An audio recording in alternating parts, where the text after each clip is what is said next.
Hi, my name is Kevin Wang, and I'm the owner of a company called PowerPlus Cleaning Solutions. And we're in Southern California for professional cleaners and restoration companies. And I wanted to talk with you, Henry, and kind of do a little question and answer time about getting into a new business and why you might want to pick the carpet cleaning and hard surface market, some pros and cons of it.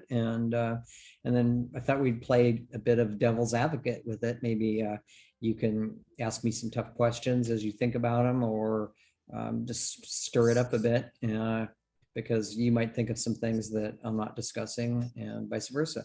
So let's give it a go. You brought up a great point, which was what are some of the fears that people have when it comes to starting a new business, and is it the right time? So let's start with timing first. Flooring is not going anywhere, and people are more disease and viral conscious than ever before. People are super concerned about indoor air quality and things like that. And so it's not really, I'll often say carpet cleaning, but that really means all hard surfaces too. So it's carpet, tile, grout, linoleum, VCT, marble, granite, hardwood floors. And you use the same machines to do all of those, just about. There's a couple of variations.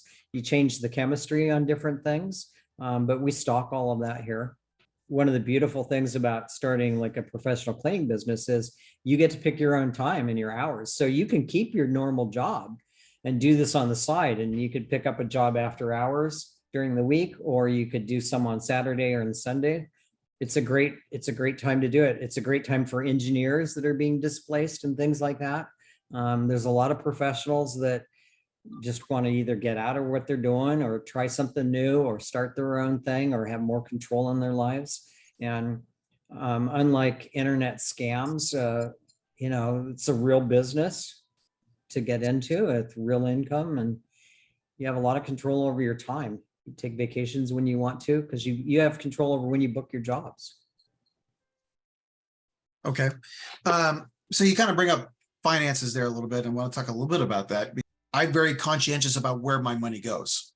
So I think like one thing I'm kind of concerned about would be like running out of cash. Like if I go out and get a loan for X amount of dollars, I don't want to run out of cash before I start making it. Yeah, well, that's a good thing about the cleaning industry. It's pretty easy to start off, and it's also nice that most people have relatives or friends, and so they can usually get a couple of jobs right off the bat using resources like that. And if you belong to soccer teams or anything like that, it's a great way to hand out your business cards to people. As far as people that buy equipment, and there's two real main ways people enter. One is people are like, hey, I'm in this full blown, and I don't want to skimp. I want to do it right the first time. To do that, you're probably looking at about a $70,000 budget to get absolutely everything, including the vehicle. That's obviously the preferred route. Other people are a little more hesitant, or on a tighter budget, or they have financial restraints. Not make a joke of it, but be able to see, is this a good, viable business? Am I going to like it? Things like that. And to do that, you can pull that off for about 27,000, 25,000, in that range. So a lot less money. The beauty of both methods is if you decide you don't like it, you can sell it. So you'll take a hit both ways. You're going to lose, probably $3,000 on going the low cost way, and you'll probably lose $6,000 going the other way. But heck, that's very little risk for starting a business. What about guys that want to buy or start with used equipment over starting with a brand new equipment? I know of I've experienced the whole thing where you buy used equipment, but you wind up spending more because of maintenance or repairs or things like that. What are your thoughts on that? I don't ever buy off of Craigslist because I'm buying someone else's nightmare. I'm basically buying one of two things: a machine that was run until every single major component is ready to die. I mean, it's not like it's just got a bad motor or the motor's about to die, because a motor's $4,000. They'll just pop that in. I mean, it helps to think of like an oil well. If you own an oil well and you need a new electric motor for it, it's $4,000. You don't sell the oil well. It's making you money. You put a new motor on it. And you can easily cover that with the money you're making. So basically, the machines that you'll find on Craigslist are other people's problems, like a radically failed business or a machine where just everything on it is about to just die.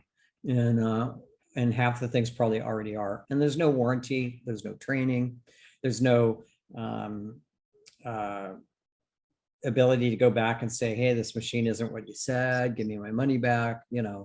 So Well, you bring up an interesting point there, and that's on the training. Figuring out or learning how to do this stuff is not just taking this stuff out, putting it to the carpet and pulling the trigger. There's a little more to it than that. Okay. With new equipment packages, we do 4 days of training, and and that's included with the equipment. And we do that, it's kind of built into our price. And we do that because your success is ours. If somebody doesn't succeed, we won't. And so we tie our growth and success to theirs. If they're not out cleaning, they're not buying chemicals. If they're not, wearing out their machines, then we're not doing service work. If they're not growing, then we're not selling new machines. So it's super important to us to have people succeed. And so that's why we do the built-in classes. And we cover, one of them is on how to run all the equipment that they're buying. And that's half of that's like class, and the other half is hands-on training. And we repeat the hands-on portion until they tell us, I got it. I totally get it. And we encourage them to videotape that so that when they get other employees, they can train them and you don't lose little pieces of information that are important along the way. And they can use it as a refresher because it is a lot of information over 4 days.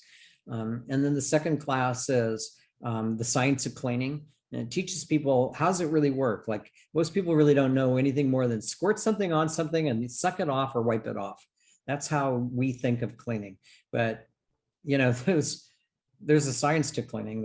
And we teach it to other people so that at the end of it, they'll have the recipe, the foundation to be able to clean anything they ever encounter, from an Oriental rug to a spacesuit, to leather car interiors, to granite. And then the third class is on advanced chemistry made simple, where we go into the different cleaning products and how to understand the chemistry in it. And that class is advanced information made super simple. And we've been doing that for 30 years. It's good stuff to know that helps you figure out how to pick the right chemical and how to use it properly to get the best benefits, and to use as little as possible.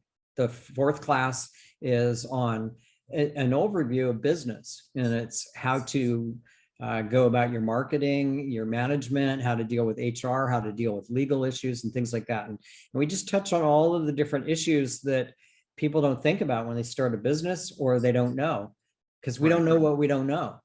And so we train in that class to teach cleaners how to manage business licenses in their city, and how to do their taxes or their financial records and their books and things like that. And it's not an incredibly in-depth class on any given topic, but it's a really good comprehensive overview so that people will know, oh yeah, I got this covered. I got this covered. And I don't know how to do this, so I'm going to have to get help on this. And they'll quickly know what they need to brush up on, or what they might need some extra help with.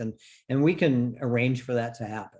Classes extend beyond the purchase as well. If I need tech support or I need to understand how to handle something, it's not just, okay, go have fun. So I consider that abandonment. If you took those 4 days classes and you got all the equipment, you would be ready and willing, and maybe not quite able to encounter some of the weird things that you're going to come across. Like you may show up at a house and they show you a grass rug woven out of grass. And they're like, can you clean this? And you'll be like, oh my God, what do I do? Go out to your van, give us a call, and we'll help you with how to bid jobs and how to deal with the bizarre things that you're going to come across. And because all of those are money opportunities, and they're not just ordinary money opportunities. The more bizarre something is, the more you get to charge for doing it, because 90% of the guys out there will be like, oh, I don't know how to do that. And when you can, all of a sudden you start taking other people's work, and so it's a really valuable asset to be able to just make a quick phone call, talk to a chemist here or a mechanic here or us and me, and be able to bid out a job on the spot and know what you're going to need to do it. So, Right. And that kind of just takes care of the whole fear of failure kind of thing too, where you're not just feeling like yourself, okay, well, once I get done making all this big purchase, I'm just out there floundering in the breeze. You know, you're actually going to help me beyond me walking out the door with a truck mount. yeah, if we don't help you, there's a chance you won't succeed, in my mind. Yeah, You know? yeah, totally. And so we want to do everything. I can't make legal guarantees that somebody's going to succeed, but let me make a non-legal guarantee, but it's not a guarantee. It's virtually impossible for somebody to fail under good guidance with good equipment, unless they self-sabotage or they just really don't want to work. If they just decide, hey, I don't want to work, or I don't like this, then those are reasons that they're not going to succeed. But if they're willing to work, and then they're going to do well. Most cleaners will try to do one job a day, and they try to turn it into about a $1,200 to $1,500 job. And maybe once a week they'll get a really nice job that might be 2 or 3 times that amount. If they're doing commercial work, they'll encounter some larger work. They'll do some bigger jobs. I just helped a customer get set up to do a strip and wax on 30,000 square feet, and he bid it for $1.20 a square foot. So I don't know, what is that? Almost $40,000. How long would it take to do that job? Well, he's going to do it with several workers, so he does it in a day. So he's going to do that job in a day, and he's going to bring in like 5 guys on that job. One of them will just kind of run errands and go get lunch for everybody type of thing, but he'll be there as an extra set of hands. But you know, he's going to make 30 grand on that, 20, 30 grand. More than $3,000 an hour of gross income off that. So Wow. he'll probably, yeah. And so people get jobs like that. And they're not rare, but they're not common. So, you know, they're going to happen. And it can be a job like that. It can be a job like stripping epoxy floor coating. It can be a clean and capture job with a sealant to like a exterior slate backyard, those types of things. I've done some of those. I did one, I felt guilty because I made several $1,000s an hour off it. I bid a job for $9,000 and it took me 4 hours, a little bit under 4 hours. And the only reason I didn't feel horribly guilty is it was owned by 2 doctors and it was a beachfront property. And I'm like, oh, these guys, you know, they're both multimillionaires on their own. And so, you know. Yeah, you're in SoCal. You've got some fairly wealthy clients out there. There are. And so that's a good point to bring that up. That's not going to be the economics everywhere. So, but just because it's wealthy out here, you know, cost of living is real high out here too. So to a certain level, it's all relative, you know.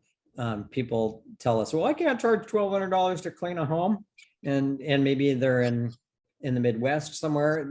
You're right. You're probably going to charge 350, 380, somewhere like that, 450. But you're also not paying, you know, $4,000 a month rent, you know, Right. and you're not paying, you know, $500 a month car insurance. So Right. everything else is less too. So it's Well, all I mean, relative. yeah, sure. And I'd love to get a little more into the nitty gritty, but I think we'll save that for a different video. But no, I think you're right. Like the idea that now, which is also interesting because it's not just carpets, like you said, it would also be hard surface cleaning, which could lead even to like pools, concrete, that could get into doing parking spaces, cleaning the cars themselves, fleet washing, airplane washing, heck, even trains and those kinds of things. I mean, there's I have customers that do all of that. yeah, I was gonna say that's a lot of opportunities. Yeah, there are. And some of them are little niche markets where it's really easy to dominate a market really fast. You know, like you mentioned planes, great market for that. Trains, same thing. Not a lot of people go after those. And so when you do go in, they're like, oh yeah, we've been looking for somebody for 10 years. We can't find people that, and yeah, it's there's little niche markets that people ignore for some reason. And Daycare centers is a huge one. And then you catch somebody at the beginning of their family cycle. So they become a 40-year customer for you. That's exactly what you want. And then as soon as they're about 2 years old, pets are introduced and they want, their cats or their dogs. And now you've got all the problems they create in a home, which, it's fun to have them, but carpet cleaners love cats and dogs because they make a lot of messes that need professionally cleaned up usually. Awesome, man. Well, I appreciate your time, Kevin. Like to talk to you a little more about that stuff, but let's save it for a different time, just because I want to get a little bit more in depth about, what the different equipment are, what kind of options I have. Yeah. All right. Thanks. Thank you.